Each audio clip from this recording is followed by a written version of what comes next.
Salam alaikum. Alors, bonjour mes élèves première sciences expérimentales. Je me présente, prof Filali, prof agrégé en SVT.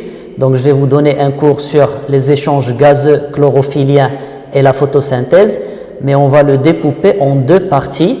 La première partie que vous allez voir en premier lieu, par la suite, je vous donne la deuxième partie. Donc, pour les échanges gazeux chlorophylliens et photosynthèse, première partie, on va commencer par l'étude des échanges gazeux chlorophylliens et les facteurs influençants et les structures responsables. Pour les échanges gazeux chlorophylliens, comme vous voyez sur le schéma, l'expérience suivante, pour l'élodée, c'est une plante aquatique, on la met dans un bocal avec un tube à essai et donc on fera deux expériences, une en présence de lumière et une cachée, donc en obscurité. Le résultat montre comme quoi il y a une diminution du niveau d'eau dans le tube inversé dans le cas où la plante est mise en présence de lumière.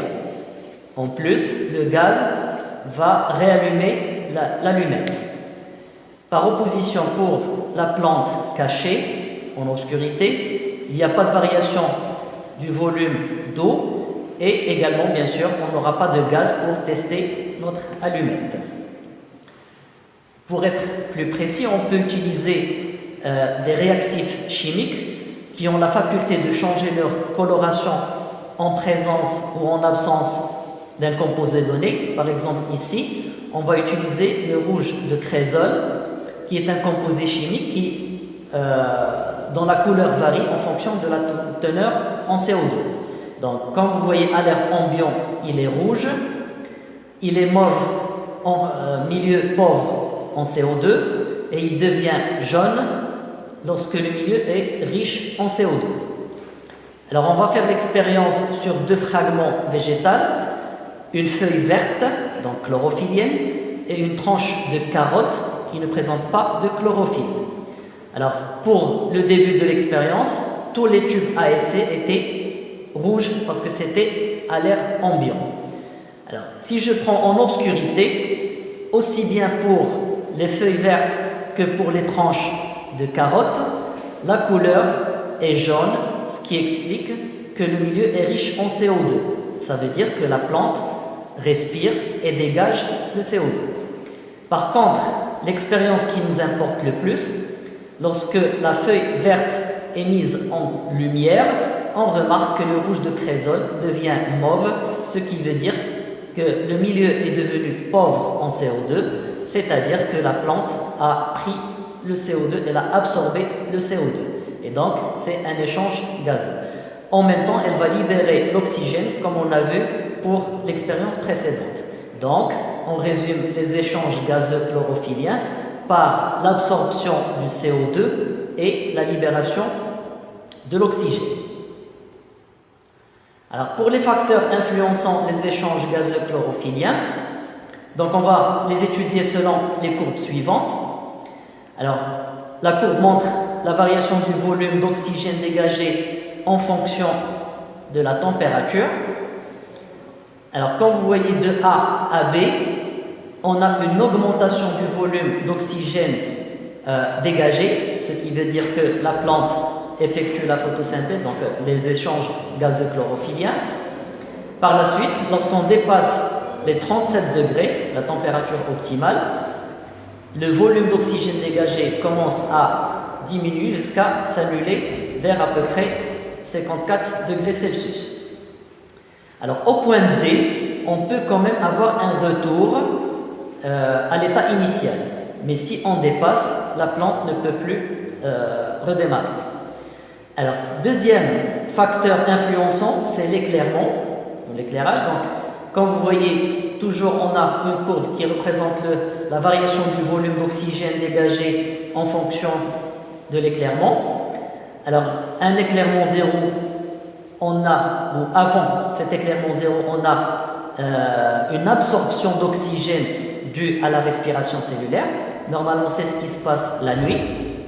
À l'aube, on aura l'apparition des premières lueurs de lumière, et donc on commence à avoir un dégagement de l'oxygène jusqu'à une valeur d'éclairement à peu près 300 micromoles par mètre par seconde, où on aura IS, donc c'est le point de saturation, ça veut dire qu'on ne peut plus dégager plus d'oxygène, c'est la valeur maximale.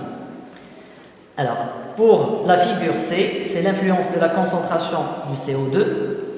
Donc, à une valeur très faible, la photosynthèse nette est négative, c'est-à-dire il n'y a pas de photosynthèse, mais à une valeur qui dépasse les 0,02, on commence à avoir une photosynthèse nette qui augmente au fur et à mesure que la concentration de CO2 augmente également, jusqu'à une valeur maximale où elle se stabilise. Alors, les structures responsables des échanges gazeux chlorophylliens, les stomates. Alors ici, quand vous voyez sur un tissu la disposition des stomates, et l'expérience montre tout simplement qu'on va, en ajoutant de la vapeur d'eau sur un film, la vapeur d'eau transforme le film en couleur différente de la couleur initiale. Et donc, lorsque on l'applique sur la feuille, à la fin de l'expérience, on remarque que certaines zones des deux films deviennent décolorées, et donc ça veut dire qu'il y a libération de la vapeur d'eau. Et notamment, ça se trouve en face inférieure plus qu'en face supérieure.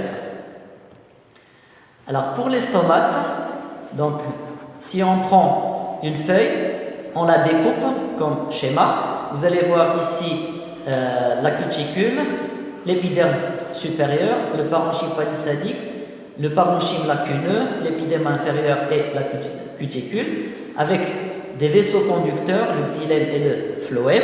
Et ce qui nous intéresse, voilà notre stomate avec la chambre stomatique. Alors, la structure des stomates, donc, elle est formée d'une vacuole, chloroplaste, noyau, paroi, et on a un ostiole, l'ouverture par où pénètrent les gaz, l'oxygène et le CO2. Alors, le mécanisme d'activité des stomates, ça nous rappelle l'osmose. Comme vous voyez sur ce schéma, les deux parties se gonflent par entrée massive d'oxygène, ce qui va permettre l'ouverture de l'ostiole, et c'est un jeu de potassium. La fermeture se fait par dégagement d'eau, donc c'est une plasmolyse, et donc fermeture de ces stomates. Alors, les facteurs influençant l'activité des stomates, la transpiration par ici unité arbitraire en fonction de l'humidité relative. Donc, ce qu'on remarque, c'est qu'il y a une diminution de la transpiration tant que l'humidité relative de l'air augmente en pourcentage. Également, l'ouverture des stomates est due à l'obscurité, parce que quand vous voyez ici en lumière, on a une ouverture, mais lorsqu'on est passé à l'obscurité, il y a une fermeture, à l'exception de certaines plantes dites CAM, comme adaptation au milieu, parce que l'ouverture des stomates peut contribuer à l'évapotranspiration, et donc pour ces plantes particulières, on aura l'ouverture des stomates la nuit. Mais pour les autres plantes en C3, en principe, l'ouverture des stomates se fait la journée, en présence de lumière. Ça change également en fonction des saisons. Par exemple, comme vous voyez dans ce graphique, en A, on a l'ouverture des stomates pour une journée d'automne froide et pluvieuse, donc pour un faible laps de temps. En B, c'est une journée d'été chaude et pluvieuse, donc pas de risque d'évapotranspiration. En C, journée d'été chaude et sèche, donc ça diminue le temps d'ouverture des stomates. Et en D, c'est une journée d'été très sèche, donc remarquez, l'ouverture est très restreinte et c'est pour les premières heures de la journée. Alors, la production de la matière organique chez les plantes chlorophylliennes. Conditions de production de la matière organique chez les plantes chlorophylliennes. On commence par la mise en évidence de la production de la matière organique par les végétaux chlorophylliens, et ce à travers trois documents. La première courbe montre la croissance du diamètre du tronc en fonction de l'âge, Et comme vous remarquez, on a une augmentation de ce diamètre-là, et donc il est dû à une production de matière organique. Deuxième graphique, il représente la croissance de la hauteur de l'arbre. Donc ici, on peut atteindre jusqu'à 35 mètres. Et donc là également, il est dû à la production de matière organique. Alors, plus simplement, on peut étudier la production de l'amidon par une plante donnée, comme exemple le géranium. On va essayer de le décolorer en le mettant dans l'eau bouillante, puis dans l'alcool bouillant, il se décolore. En présence d'eau iodée, s'il y a de l'amidon, la feuille se colore en mauve. Alors, l'importance de la lumière. On va séparer deux parties de notre feuille, une partie qui va être illuminée et une à l'obscurité. Après, décoloration est mise en place avec l'eau iodée. La partie qui était couverte, donc normalement, il ne présente pas la même coloration violette comme pour la partie qui a été illuminée. Alors, l'effet de la présence et l'absence de la chlorophylle, on prend des plantes dites en panaché, feuilles panachées, donc plusieurs couleurs dans la feuille. On laisse bien sûr un certain temps, puis on décolore. Lorsqu'on utilise l'eau iodée, seules les zones qui étaient vertes qui sont colorées en mauve, et donc c'est elles qui sont responsables de la production de la matière organique. Influence du CO2. L'expérience simple, on va prendre deux feuilles, par exemple de géranium, une placée avec la présence de pastilles de potasse. Alors ces pastilles de potasse absorbent le CO2, et une témoin, bien sûr, illuminée tout.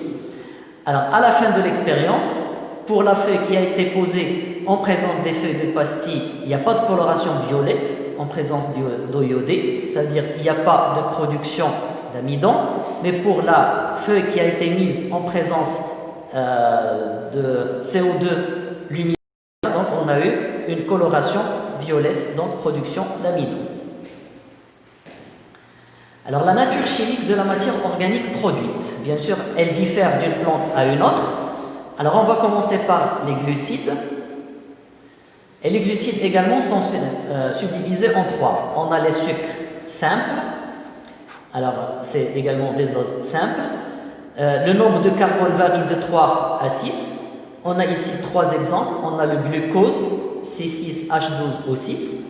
Le fructose, qui est un isomère du glucose.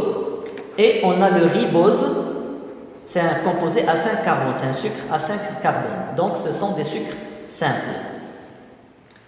Par la suite, on a les diolosites. Alors 10, ça veut dire 2. C12H22O11.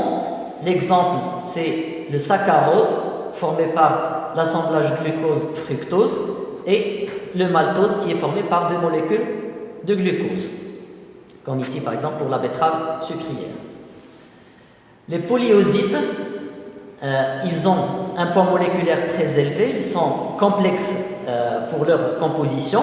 Si on prend par exemple la paroi squelettique que vous avez vue, qui est d'origine ou bien de composition pectocellulosique, si on prend la cellulose, donc elle est formée par un polymère, ici d'un sucre simple, donc notez la multitude de ce sucre simple.